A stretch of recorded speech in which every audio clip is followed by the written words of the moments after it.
Esta línea de tiempo se abordará sobre la evolución de la inclusión educativa en Colombia, un recorrido que abarca desde el año 2000 hasta la actualidad.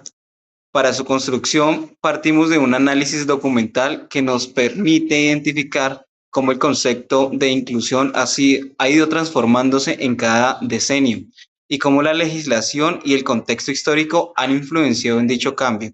La línea de tiempo está organizada en tres grandes periodos y en cada uno de ellos señalamos dos anclas históricas, una asociada a la inclusión y otra asociada a un hecho relevante de la época.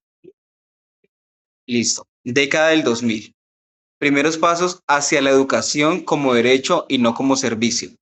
Este periodo, la inclusión se entendía como la implementación de medidas para incorporar a personas víctimas de discriminación con base en los derechos humanos y la Convención sobre los Derechos del Niño.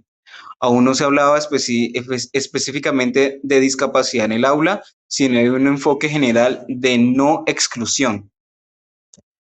Como ancla histórica asociada está el Foro Mundial sobre la Educación en Dakar del año 2000, donde se reafirmó el compromiso de lograr una educación básica universal y equitativa, sentando las bases para hablar de inclusión como una meta global.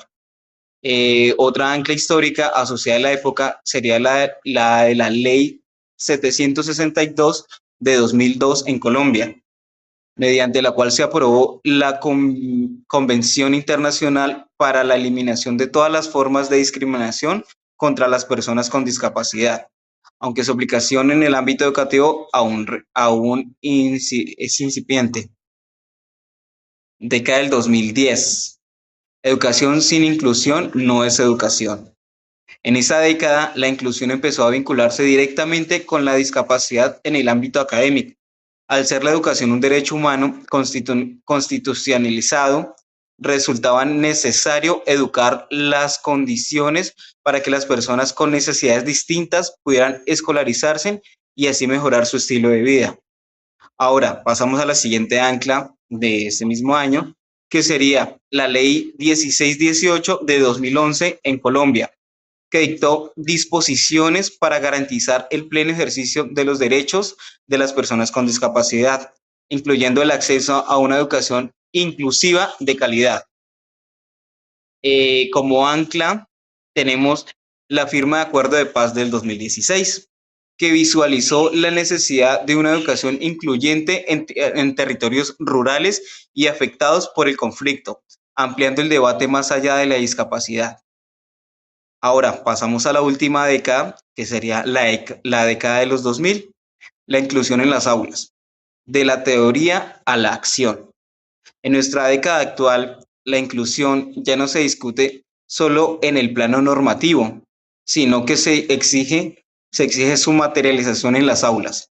La Corte Constitucional, con base en la Constitución de 1991, ha generado jurisprudencia que obliga a adecuar todos los espacios educativos, tanto públicos como privados, para que sean realmente incluyentes y rechacen las exclusiones históricas por habilidades diferentes.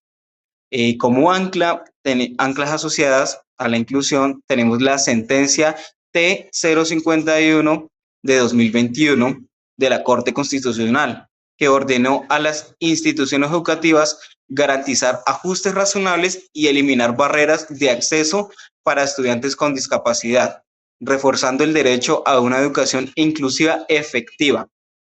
Como ancla, como segunda ancla, está la propuesta de reforma a la Ley Estatutaria de Educación del 2023, que se debate en el Congreso para ampliar la cobertura y financiación de la educación inclusiva en el contexto post-pandemia que evidenció profundas brechas digitales y de acceso.